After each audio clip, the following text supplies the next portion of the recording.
ఏం గురు కులాసాయానా? వాళ్ళు ఫైట్ చేసుకుందామా? మీకు నాకు శత్రుత్వమే ఉంది ఫైట్ చేసుకోవడానికి. నన్ను వెళ్ళమండి. ఏమిటి అంత అర్జెంటు? పిల్లలకి పాలిచ్చుకోవాలా? వెళ్ళు. అరేరే, కాస్త చూసినడు నాయన, ఎదురు దెబ్బ తింటావు.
నాన్నగారు,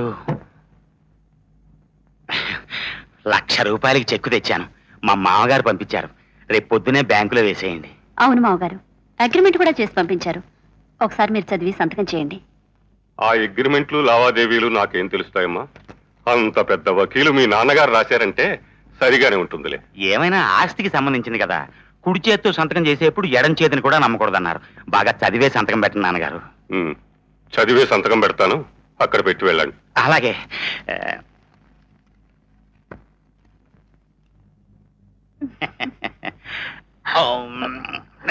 ఎరా, ఇప్పుడే వచ్చావా?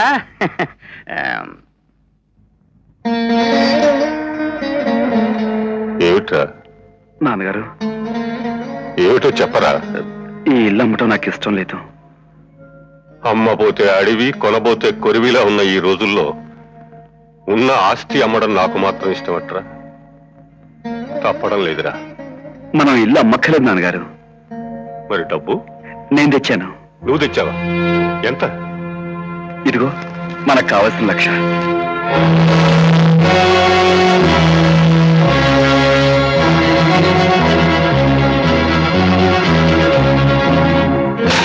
ఎక్కడి నుంచి తెచ్చావు ఈ డబ్బు? అది అది దౌర్భాగ్యుడా.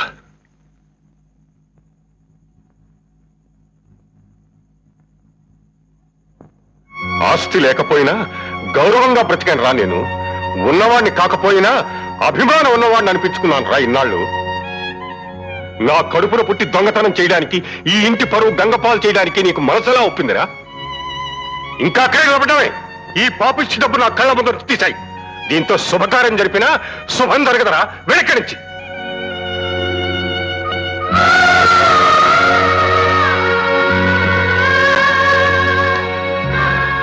నేను మీ కొడుకు నాన్నగారు.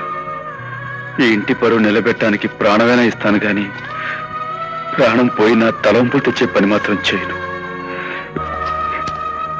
ఇది దొంగ డబ్బు కాదు నాన్నగారు. శాంతక్క ఇంటికి తీసుకొచ్చాను. ఇచ్చిందా? మన ఇల్లు అమ్మటం ఇష్టం లేక అక్కని బావని అప్పుగా అడిగాను, ఇచ్చారు. మనకి వీలు చిక్కిన తర్వాత మెల్లగా తీర్చొచ్చన్నారు. మరి ఈ విషయం నాకు ముందెందుకు చెప్పలేదురా?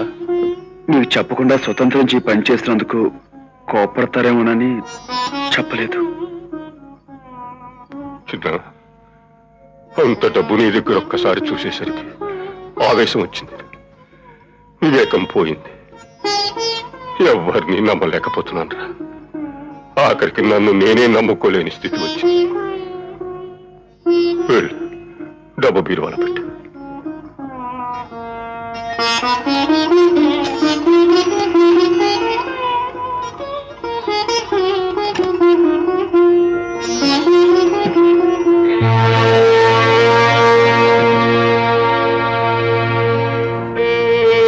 ఏమిట్రా ఇది?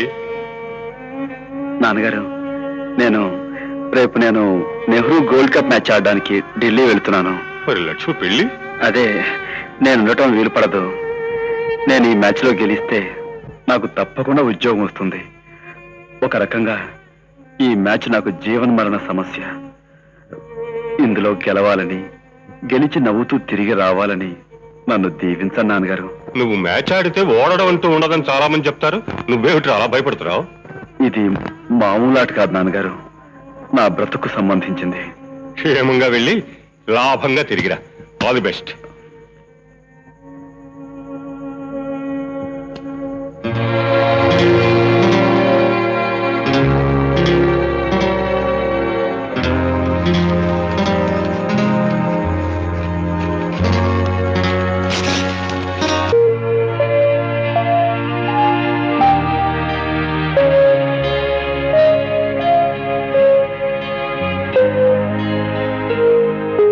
లక్ష్మి, లక్ష్మి. ఏమిటన్నయ్యా? సారీ అమ్మా, నిద్రపాటు చేశానా? నాన్నగారు నేను మ్యాచ్ గెలిచాం తెలుసా? మ్యాచ్ ఏమిటి? నాన్నగారు ఆడారా? ఆటం అంటే నిజంగా ఆటం కదమ్మా. నారాయణ అన్నయ్య వదిన ఇల్లు అమ్మాలన్నారు కదా, వాళ్ళు మనకి ఎక్స్పర్టీ అన్నమాట. వాళ్ళ మీద మేము మ్యాచ్ గెలిచాం. నాకేం అర్థం కావడం లేదు. మనం ఈ ఇల్లు అమ్మటం లేదు, మళ్ళీ తాకట్టు పెట్టడం లేదు. అయినా సరే ఇప్పుడు మనకి చేతి నిండా డబ్బు ఉంది. ఇక నుంచి ఈ ఇంట్లో నో ఏడుపులు, నో ఏడుపు మొహాలు, నో కష్టాలు, నో బాధలు. నువ్వు కోరుకున్నట్లుగా నాన్నగారి డబ్బుతోనే పెళ్లి చేసుకుని అత్తవారింటికి వెళ్ళటమే తరువాయి. ఉన్నట్టుండి అంత డబ్బెలా వచ్చిందన్నయ్య? సస్పెన్స్. రేపు పొద్దున వదిన అడిగితే నీకు అన్ని వివరంగా చెబుతుంది. ఇక నువ్వు ఈ డబ్బుల గొడవ మర్చిపోయి కాబోయే శ్రీవారి గురించి కలలు కంటూ పడుకో. ఓకే?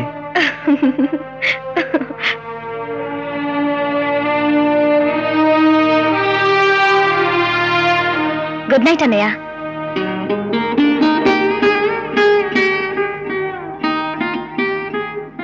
Good bye.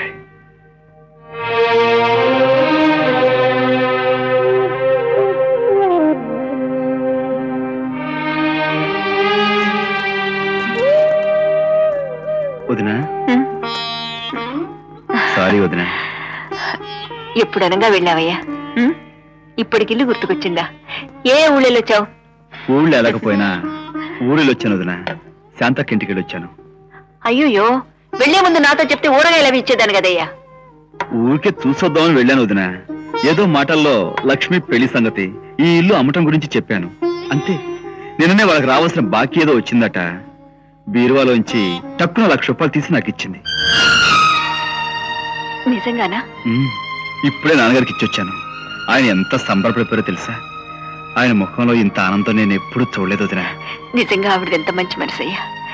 సమయానికి ఆదుకుని ఈ ఇంటి పరువు నిలబెట్టింది. ఏమైతేనే మొత్తానికి ఇంటి సమస్య తీరిపోయింది. వదినా, నువ్వు ఒకసారి ఇలా కూర్చో.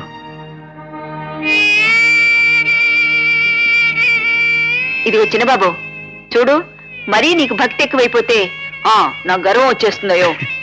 గర్వమా? దానికి నువ్వంటే చాలా భయం వదినా. నీ దగ్గరికి రాదు. వదినా, ఇలా నీ కాళ్ళకు దండం పెట్టి నేను గ్రౌండ్స్కి వెళ్తే నాకు ఏమనిపిస్తుందో తెలుసా? దుర్గమ్మ వారిలా నువ్వు నాకు కొండంత అండగా ఉన్నావు అనిపిస్తుంది. చాలే, మాటలు మరీ ఎక్కువ నేర్చావు. వదినా,